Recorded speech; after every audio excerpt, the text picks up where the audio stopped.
This country has endless opportunities, and if people are willing to take advantage of them and able to and talk to others, seek advice, there's so many good people who are willing to help you.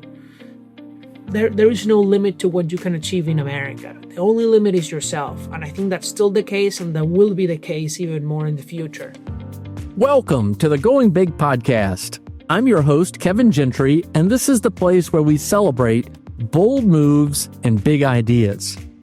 Each week, I sit down with inspiring leaders, entrepreneurs, and change makers who are making a significant impact in their careers and in their communities. Whether you're looking to level up your leadership, pursue your passion, or just get inspired to take your next big leap, this is where those stories come to life. Now, if you're listening on iTunes, YouTube, or anywhere else you tune into podcasts, be sure to hit that subscribe button so you'll never miss an episode. Now, let's dive in to what it means to truly go big. Well, welcome back to another episode of the Going Big podcast. I'm your host, Kevin Gentry. About a year and a half ago, Daniel Di Martino joined me as my guest for a conversation that I will never forget. Daniel grew up in Venezuela, which experienced during his time there one of the most spectacular economic and political collapses in modern history. And Daniel had a front row seat to seeing what happens when a society descends into fear and repression, authoritarianism, scarcity, and a lot to understand about how we don't want to go that route. No country wants to go that route. Well, since that conversation, a lot has happened further, and many of you know that in January of this year, Nicolas Maduro was captured and arrested, and a lot has changed since then, but not everything has changed. I wanted to have Daniel back, and I wanted to have him back not just to talk about the politics of what's going on, but really what has happened in Venezuela. What does that tell us about freedom? What does it tell us about socialism? What does it tell us about human nature? And what can we learn from it? Because we see so often free societies descend into a different space, and sometimes it's too late before something can change. So I'm really pleased to have as my guest Daniel Di Martino. He's an economist, a recent PhD economist from Columbia University. He is the founder of the Dissident Project. He's a fellow at the Manhattan Institute. Daniel, it's great to have you back on the Going Big podcast. Thank you, Kevin, so much. This is all very timely. So I'm very grateful to be back and checking on what's happening in Venezuela and what we can learn from it. All right. Well, with respect to that, you grew up there. What memories do you have as a child, as a young person, when you sensed or you knew something was going wrong? Well, the very basic things, right? Like not having electricity at home sometimes, having blackouts, or not having water, that we would have to fill up containers with water so that we could shower, right? Very basic things that we didn't used to suffer from, that we began suffering on safety in the streets. And let me tell you, Kevin, I was very privileged in the way I grew up because my parents were married. I was an only child. My parents both, my dad had an associate's degree and my mom had a bachelor's. So they were both educated relatively, right, to the country. And we had a good business. My parents had a gas station that they ran. And then we went from having a really high quality lifestyle in a great part of Caracas that we lived. I remember a beautiful view. We had 2 cars. I went to a private school because my uncle worked at the school and I went for free.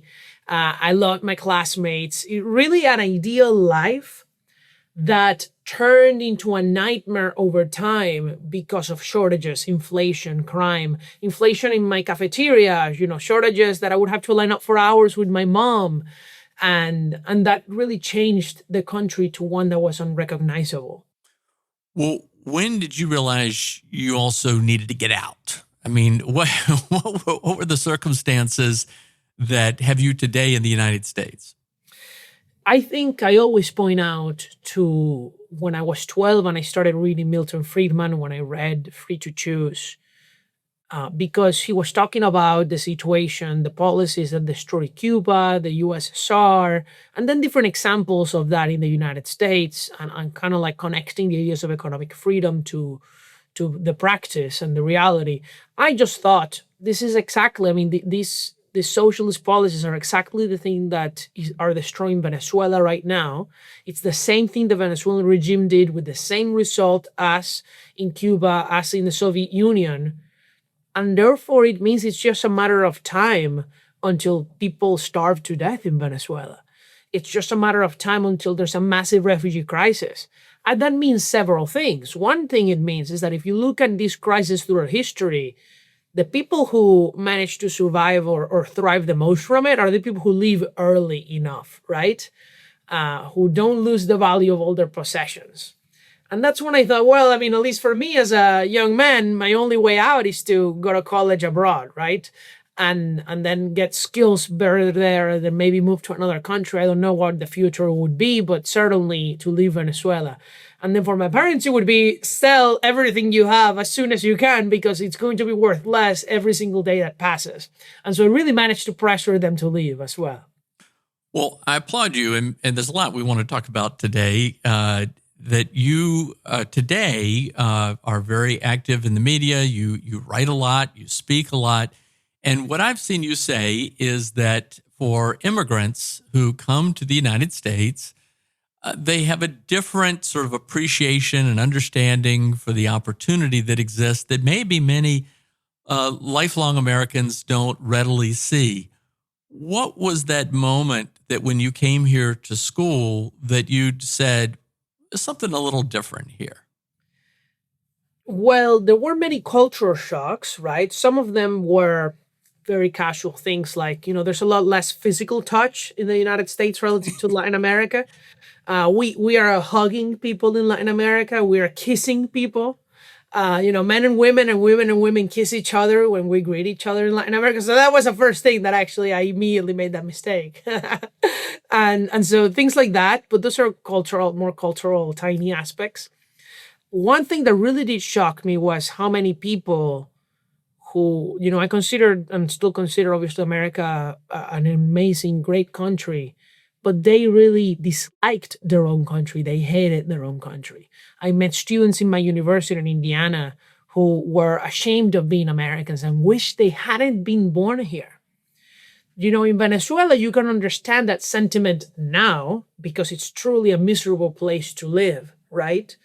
But Venezuela before socialism, nobody hated being Venezuelan. We all loved being Venezuelan. It's a great country, great weather, great people, amazing economy. What would you hate about it, right? Same with the United States. Yet, I think and I fear that the education system, parents, the movies, culture really created this culture of self-loathing among a lot of Americans. Among minorities, on the account of their race, making them believe that they're oppressed. And among white people, as if they hate themselves. So that one really shocked me. Yeah, I've struggled with that. I think many people do today. We're about to celebrate the 250th birthday of the United States on July 4th, Declaration of Independence. And I remember 50 years ago celebrating the American bicentennial. And there was just a different spirit. We had a lot of things going wrong, and we had this big enemy, the Soviet Union, that was pretty scary. But there was a sense that you were proud to be an American. There were even songs like that. And that has shifted. I want to get into that a little bit more. But before we do that, let's talk a little bit more about the founding, because you've studied a lot of this. And also by comparison and contrast to Venezuela and other Latin American countries, other countries in the world, what do you think America's founders got right about human nature and power that other countries have never quite understood with the manner in which their governments have been formed? I think that part of the founding success, obviously, it's the ideas, but also, there's a lot of circumstantial things, right? A lot of things have to go right. The French helping the American revolutionaries, a lot of things have to go right. And they certainly did. I happen to think that the founding was in many ways providential, right? I think that America has a God-given mission in the world as a country that maybe other countries actually don't share in the same divine way. And I think that's part of why it succeeded. It was really a founding based on natural rights, on what God intended. And that really sets you up for success, right? A religious people, who believe in God, trying to advance that on earth. I think that that's very, very unique. And I think the other thing is just that freedom works, right? And economic prosperity was the driver that made America powerful, that allowed it to fulfill this mission. And the founders conceived of America as an economically free nation, as a trading republic, right? And that is what set America apart. In a way, it was very similar to Britain during its heyday, in which it was very much a trading hub, the home of the Industrial Revolution, that then spread to the United States. And America really carried the mantle for Britain as Britain declined. And then America obviously became a much bigger nation, unable to fulfill that mission of being the most economically free country, the inspiration for the world.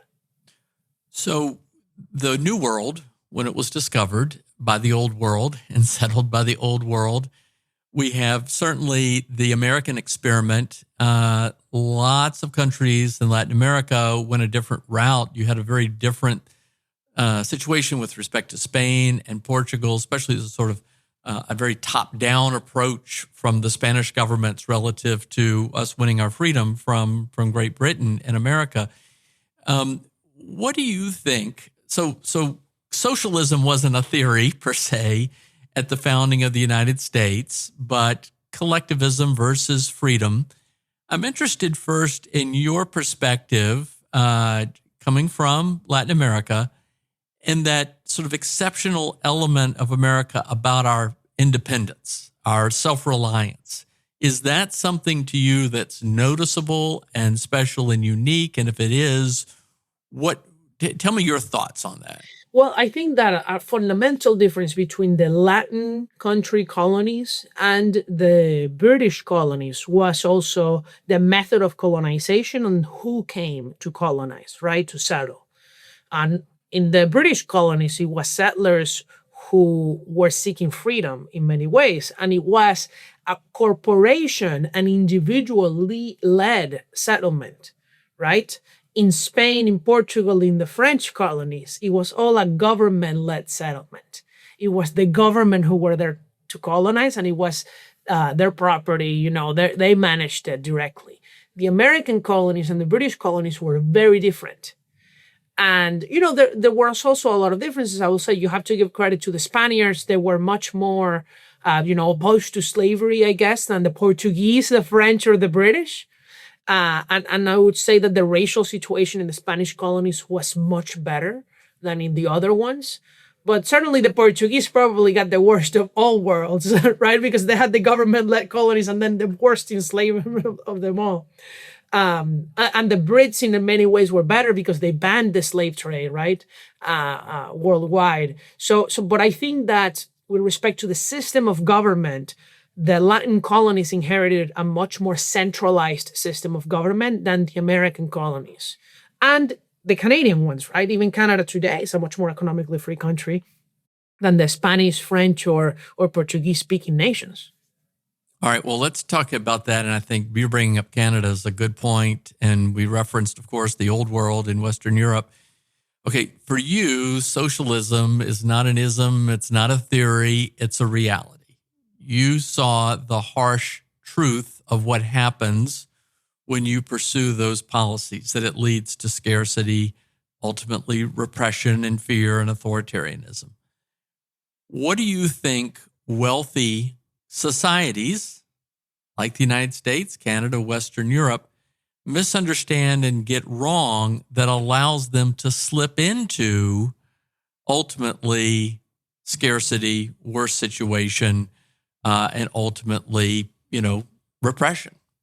Well, Kevin, you also have to remember the American settlers already tried socialism too in the Plymouth colony, right? Isn't that what the entire story of Thanksgiving is? right? They had collective land ownership, and as a consequence, they ran out of food and they were starving to death because there was no incentive to actually make food because you didn't keep it, what you made. This isn't a new concept. Marx didn't invent the concept of socialism. He just put it down in writing. Right. But that concept has been with us for centuries. The Roman Empire tried price controls. That is 2,000 years ago. So these policies have led to the same results for thousands of years. And I think your question, I believe, was about what do wealthy societies need to know? And I think that what they need to know is learn from their own experience and learn from the experience of others so that they don't repeat the same mistakes.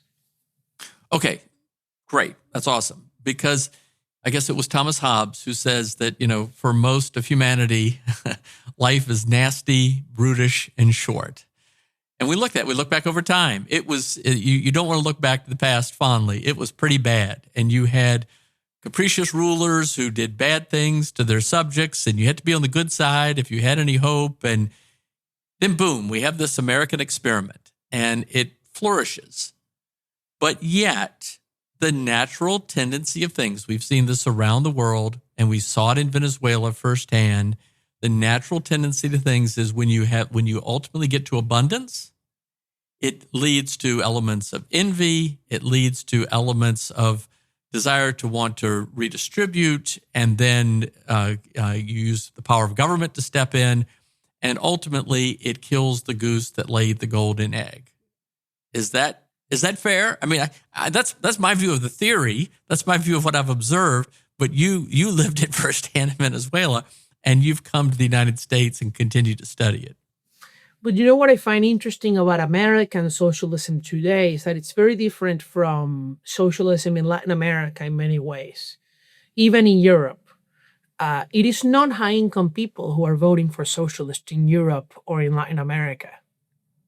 It is in the United States. If you look at the voting patterns in Spain, in Germany, in Peru, in Argentina, in Mexico, it is not the upper class that votes for socialists. It was not the upper class who voted for Hugo Chavez in Venezuela. It was the poor. It was the classic class warfare, right? The poor versus the rich. The rich are rich because the poor are poor, which is all false. But in the United States, I think we're experiencing what you mentioned, which is that the children, it's really the young generation, but it's the children of the upper middle class that are leading the way in supporting socialism in this country. And the sad thing, Kevin, is that those are exactly the people who stand to lose the most from socialism. Because the very wealthy get to escape the country very quickly and save their wealth.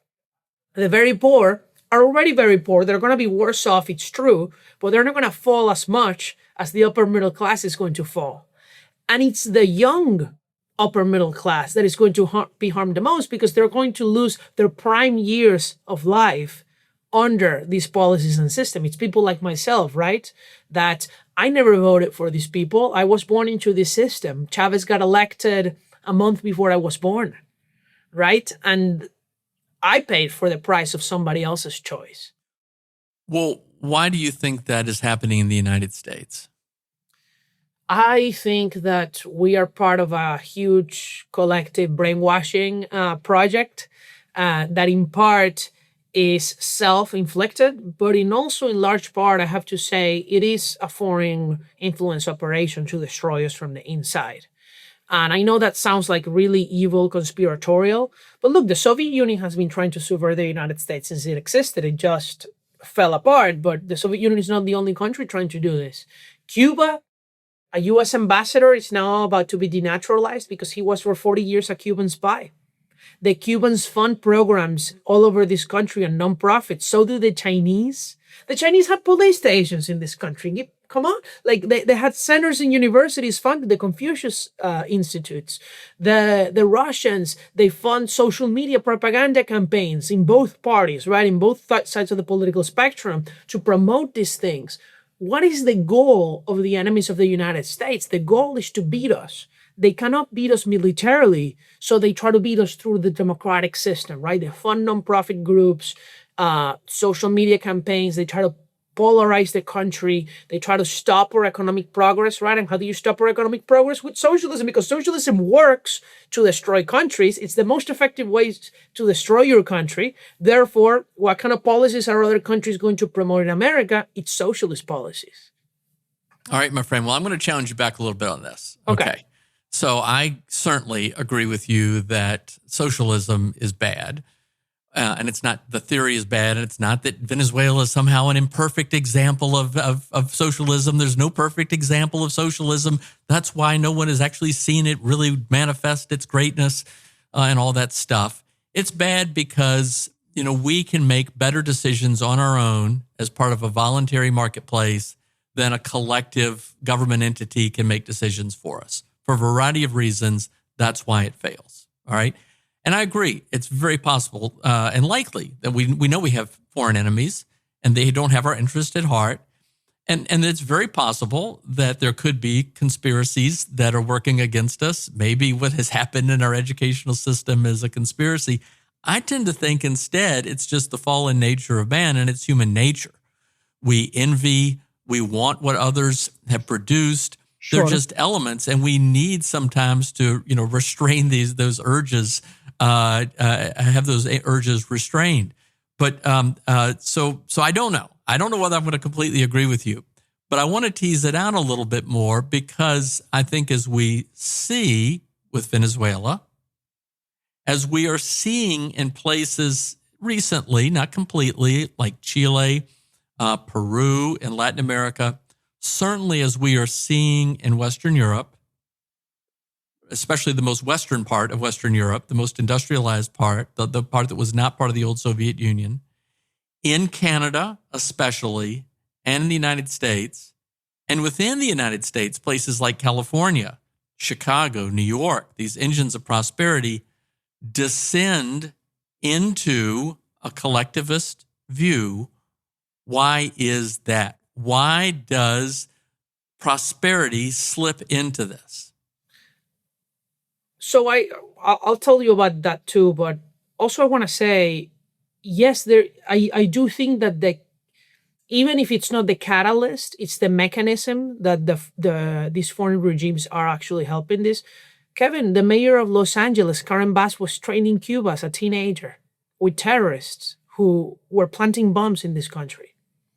A lot of the staff of Sohran Mamdani are DSA members who traveled to Venezuela to learn from the Venezuelan regime. The most important left-wing political party in Spain is involved in a huge corruption probe with the Venezuelan regime. And Podemos, the most left-wing party in Spain, was funded with millions of euros from Venezuela. This is just Venezuela. Cuba sent troops all over Africa.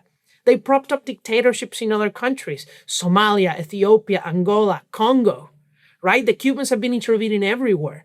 So I think that certainly has contributed, and they've been very smart about it. I do think that the way we have allowed that to be effective in America is because we took our guard down, right? Because this isn't new. The Soviet Union tried to do it before, but this wasn't a problem in the 70s, as you say, as much as it is today. And I think that the difference was, number one, we had a big enemy in the Soviet Union that had nukes pointed at us. And because of that, a lot of people were very wary about the Soviet Union, no matter whatever they read, right? Because they were a mortal enemy. Doesn't feel like America has such a mortal enemy anymore, even though it really does in the form of China and other regimes. And then the other way, I think, is also about the family and the education system. And with that, I mean, the family has broken down. In the 1960s, maybe 90% of kids were growing up in a married household. Now it's a minority and declining. And more of the views of kids are being shaped not by their family, but by the education system. And the education system has gradually become captured by the left. And the consequence, I think, is young people are graduating into beliefs that are very left-wing. Well, there's no doubt surveys show that is the case. And we may just agree to disagree. I'm not disagreeing with everything that you're saying. I just think that while there may be many of our enemies who want to see harm to us, I also just think it's the nature of man to slip into this. I think the founders were aware of that and tried to set systems in place. But as government has grown, it has grown, as Thomas Jefferson warned us it would, at the expense of human liberty. Well, let me touch on one more thing, and then I'm going to switch back to the United States. So in Latin America, we've seen this back and forth. At one point, many of these countries are authoritarian on the left. Maybe finally they'll have free elections, and then there'll be a swing back in a different direction toward economic freedom. And then ultimately it will swing back again. And maybe we're seeing more of those swings in the United States than we used to in our older history. Maybe we're seeing it more broadly around the world, but it seems like it happens a lot in Latin America. Do you have an explanation for that? Well, several factors. I think also, Latin Americans do watch each other's happenings very often, and it's almost as if it was the great United States, but of Spanish-speaking countries. And certainly there are a lot of global trends going on. Social media really helps, the breakdown of the language barriers. But, I come back to the fact that the Cubans were very involved in Latin America throughout its history. And that's, or the Cuban regime, not the Cubans, the poor Cuban people are victims. If you look at organizations like the Forum of Sao Paulo, which were founded by Chavez, by Lula, and by Fidel Castro, the ultimate goal of these groups is to turn Latin America into communist regimes. The hope is that not only can we exit the tide that it has been happening, in the early 2000s and late 90s, we had what was called the pink tide, meaning Chavez gets elected in Venezuela, and then suddenly Lula in Brazil, the Kirchners in Argentina, Bachelet in Chile, all of these things, all of the governments of Latin America were essentially left-wing, except Colombia under his name is Uribe? Alvaro Uribe. That's right, Alvaro Uribe. And so that was a big setback for Latin America that, lucky to the leftists, it coincided with the greatest booming commodity prices in Latin America's history. And so they at least were able to fund a lot of their social programs through that, even though they still bankrupted their countries and things got worse, so they lost. We had a partial comeback around the time that also President Trump got elected, but that was very short-lived. And I hope that we're seeing a full comeback and defeat of the far left in Latin America, which isn't like a regular far left. We're talking about like a criminal far left tied with drug trafficking, thanks to Javier Milei's victory in Argentina. Because a lot of people over Latin America are seeing what's happening in Argentina. And if it's successful as it has been so far and it continues to improve, then they're going to say, I want that for my country. That's why the right one in Chile, the right one in Ecuador, the right one in Paraguay, and they're winning in more countries, in Dominican Republic, Panama, Costa Rica, El Salvador. The crime issue is another big one. It really depends on whether these leaders can deliver. If they can't, the left is going to come back, and they're going to come back to steal and do everything they can. We have two very important elections coming up, the presidential election in Colombia and the presidential election in Brazil, that if the left loses, and both of them are actually very close, then I think that's it for the far left in Latin America. And that is especially thanks actually to the Trump administration capturing Maduro in Venezuela.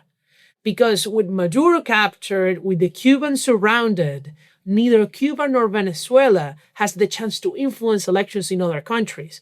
And I know that, we disagree over the extent of the influence of this in other places, but look, I think there is no doubt that Chavez was using the oil money to fund leftist allies all over Latin America and the world. It's how so many of them have been convicted of corruption. So I do hope that part of the Trump administration's success in Cuba and Venezuela will be to bring so much more prosperity to the rest of Latin America. Yeah. Well, look, I don't disagree with you at all that, and we know the sort of axis of evil is broader, but, when you consider Iran and North Korea and Cuba and then Venezuela and how they were funding each other and helping each other and doing all those things that they do and sponsoring terrorism, et cetera, et cetera, et cetera. No doubt about any of that.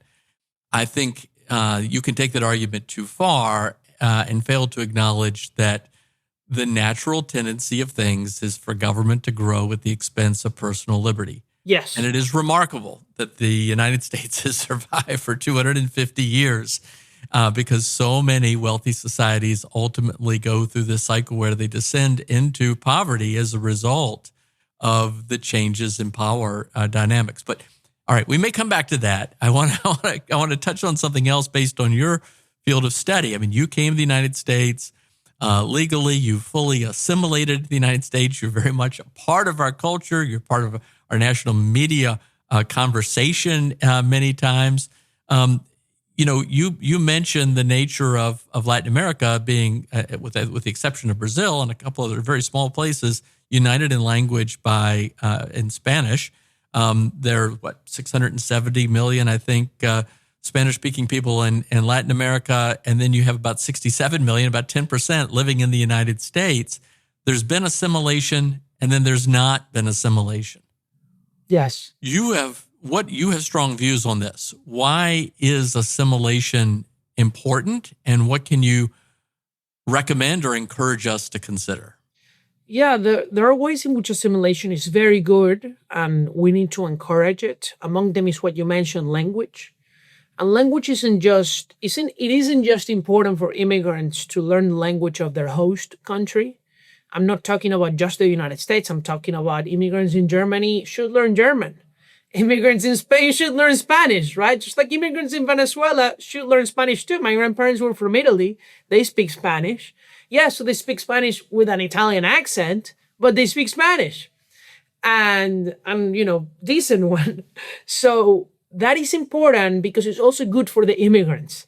You cannot make social relationships. You cannot get a good job if you don't speak the language of the place you go to. And so that is why language assimilation is important, because it leads to assimilation in every other aspect of life. Now, one of my recent papers is actually about one way in which assimilation in America is a bad thing. And among them is actually marriage norms. If you've read anything about, the marriage crisis in America, you probably have read that immigrants marry at a very high rate. That didn't used to be the case. In the 1960s and 70s, the immigrant and native-born marriage rate was the same. It's only been since then that it's declined for both groups, but it's declined by twice as much for native-born than for foreign-born residents in this country. So I decide to look at that question and think, is this because it's true that natives are just marrying less? Or is it that immigrants are coming through marriage and therefore the numbers are skewed? So I looked at immigrants who came before age 18 to exclude those people, right? And what I find is that the marriage gap still persists and has grown, but it's only because of immigrants who come after age 10 and before age 18. Meaning, if you're an immigrant who spent your childhood here before age 10, you look just like other native-born Americans. And it is the immigrants from other cultures that haven't been exposed as much to America who marry more. The other finding I find that is more concerning to me is that the children of immigrants are the worst performers. The children of immigrants not only fully assimilate into the native-born norm, but they actually go below it. So perhaps the most stark example is that this happens by race and education. So Asians assimilating to native-born Asian norms, Hispanics into Hispanic norms. But then blacks, think about black immigrants. African immigrants come with a very high marriage rate, higher than native-born whites. Their children marry at a lower rate than native-born blacks. So the question is, America is assimilating immigrants, but it's assimilating into what? What is the education system doing to immigrants and their children? What is the culture doing to immigrants and their children? That can be a good thing. It can be a bad thing. If we're assimilating people into becoming, Sora Mamdani, then that would be a bad way to assimilate immigrants. Wow, that is really interesting. We may have to have you back on a whole new, deeper conversation on that, because I know anecdotally you hear so much from first-generation immigrants who bemoan what has happened to their children and certainly their grandchildren once they their minds get polluted in the United States. So what kind of an immigration system do you think leads to stronger assimilation rather than sort of fragmentation or any of these other negative consequences? Yeah, I think one of the ways is you need to select immigrants who are more likely to assimilate and who are already assimilated. One of those characteristics is that people speak English, that they have a higher education. So that is especially the case when immigrants are selected through employment, right? Even for immigrants who already speak English, those who come here because an employer sponsors them perform much better economically and are less likely to be on welfare than immigrants who come here because a family member sponsored them, even if they have the same education and language ability. So employer sponsorship is a very good way to select immigrants. Family ties are actually not. And that actually leads to another thing that I'm investigating on this topic of assimilation, and that is, if you're a parent, an immigrant parent who already speaks English, then your children are less likely to be influenced by the culture and the media and the schools and more likely by you, because you can transmit that to them. A big struggle that many immigrants' parents have that lead to this disconnection and this kind of like leftism among their children, I fear it's that the parents just don't understand what's going on and they leave it up to the school because they don't know the language. They're from they're not assimilated. And as a consequence, the school assimilates their kids rather than their parents. And I think that having immigrants who speak English can really help prevent that. Wow. No, that is really interesting. And again, it certainly matches what I've heard anecdotally, but you're the PhD, you're the one who's doing the research on this. Well, Daniel, you came here from Venezuela, you immigrated, you went to school here, you're thriving. You're still a young man, but you're really excelling in so many ways in society. Yet you still have this memory and a connection to Venezuela. You've also devoted a big part of your life. This is what's always attracted me from the going big standpoint, is to make sure, to the extent you can effectively, warn people about what happens when socialism prevails. When did it become, as a part of your time here in the United States, personal to you that you wanted to speak out in the manner that you have? I feel like as soon as I arrived, Kevin, because I met students and I met professors, even in Indiana, who actually thought that the Venezuelan regime was good and everything bad that was happening was the United States' fault. And that was really baffling to me because I understood how the Venezuelan regime said those things. And that's when I understood that the reason the Cuban regime and the Venezuelan regimes blame American sanctions and attack America is not because the domestic audience is the real audience. They did not intend to persuade Venezuelans about that. None of us believed it, which is why we were so baffled that they kept saying it. It's because we were looking at this from the wrong lens. The audience was not us. It was you. They wanted to persuade the Americans who did not live it that it's the American government's fault. Therefore, lift the sanctions on us. Therefore, we are not the bad guys. America is the bad guy. We need to self-destroy, right? It was all intended to a different audience. And that's when I thought I need to debunk these myths in America before, number one, these people end up voting for people who will help the Venezuelan regime. And number two, they will vote for people who will not only help the Venezuelan regime, but will help turn America into Venezuela, right? Because remember, Venezuela was the only socialist country that elected socialism into power, that elected a socialist dictatorship. The Cubans did not vote for Castro, neither the Soviets did vote for Lenin or the Chinese for Mao. The Venezuelans did vote for Chavez, and then they couldn't vote him out. All right. Well, you have chosen to speak out to American high school students, college students. Yes. You founded the Dissident Project to give voice to others from other countries who have suffered in the same way. Are you hopeful about the future of Venezuela? I mean, Maduro is gone, but socialism is still there. Horrifically, there's still very many people in these terrible prisons. Are you hopeful about Venezuela? I am hopeful about Venezuela. I'll say a lot of good things are happening even more recently, and things are changing very fast by the day. They're releasing more political prisoners right now. As we tape, Zapatero, the former Spanish prime minister, was indicted.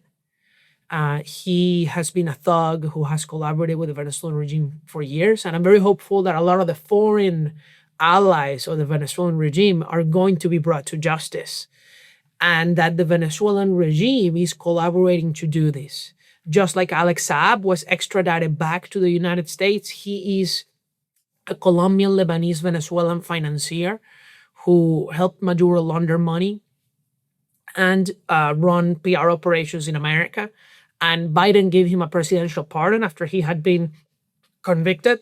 And then now President Trump was able to secure his extradition for a second time to the United States from Venezuela, which really signals that the Venezuelan regime is really being tutored by the US, right, and doing what they're being asked. And I think those are good signs. I think that I really trust Secretary of State Marco Rubio. I think he understands the situation on the ground. I think he has a plan. I think he has more information than we do. And he also has the same goals that we do, which is freedom for Venezuela. And that freedom is key to achieve everything else. The economic recovery, right? Because oil companies aren't going to invest in the long term in a country that can't secure their property rights. For example, the Venezuelan regime said they are willing to do full foreign arbitrage for their oil claims with foreign companies.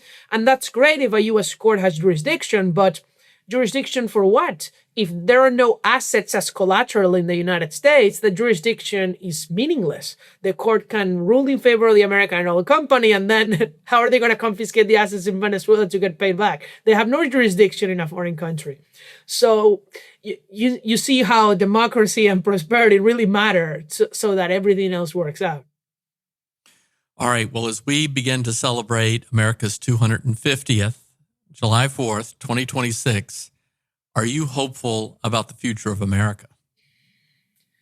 I am hopeful about the economic future of America. I think that we are going to be the leaders in the world for the entire century. I am not worried any other country or power is going to overtake America for many reasons, among them demographic, because of population, immigration, among them the AI race. I think America is really so well positioned to lead the world and win. And I think that the next generation is going to be, including myself, honestly, in the future, so much richer than we imagine we will be. I am not so sure about the social future of America, how optimistic I am. There are some things that I'm optimistic about. I'm actually very optimistic about race relations in America. I think that intermarriage and race mixing are going to solve all the racial problem in the United States, because you can't be racist if nobody has a race, similar to Venezuela with mixing. But I'm not as sure about the technological side, right? I think that, like the internet, AI is going to be really good for us financially and really good for us socially in many ways, but it also threatens to isolate us even more. And there are always negative side effects to these technologies. I'm not saying that we need to ban them because of that, but I'm saying we have to deal with them, right? There are people killing themselves because an AI chatbot told them. There are people falling in love with an AI chatbot. And we already have bad pre-existing trends in these things. And so I don't know how we're going to deal with the social consequences of all this dopamine, of all this technology. All right. Well, now it's time to close out. It's Going Big podcast, Daniel. There are a lot of people who are cynical about the future, more cynical, much more cynical even than you are about some aspects, although you remain hopeful in other areas. For a young person today who might be listening, maybe similar to how you are spreading your message among high school students and college students, what message would you close us out with respect to how we all can lead a meaningful life, find that contribution that we have, and ground this in your own experience? Compare it to Venezuela, talk about it, from the standpoint of living here in the United States. What do you tell a young person today to encourage them to have that hope in the future? Kevin, this country has endless opportunities. And if people are willing to take advantage of them and able to and talk to others, seek advice, there's so many good people who are willing to help you. There is no limit to what you can achieve in America. The only limit is yourself. And I think that's still the case, and that will be the case even more in the future.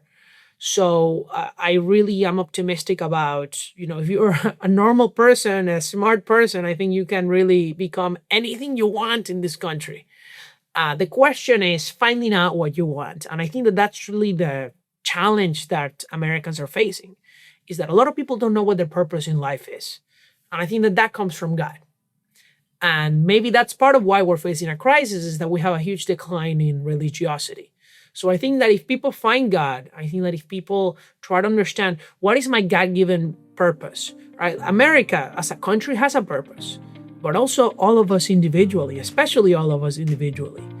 And I think that if you try to find that and you make that your life's mission, that's going to really lead to happiness.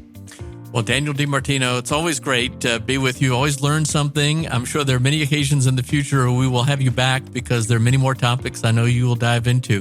Thank you for joining us today. Thank you, Kevin. Great to see you as always.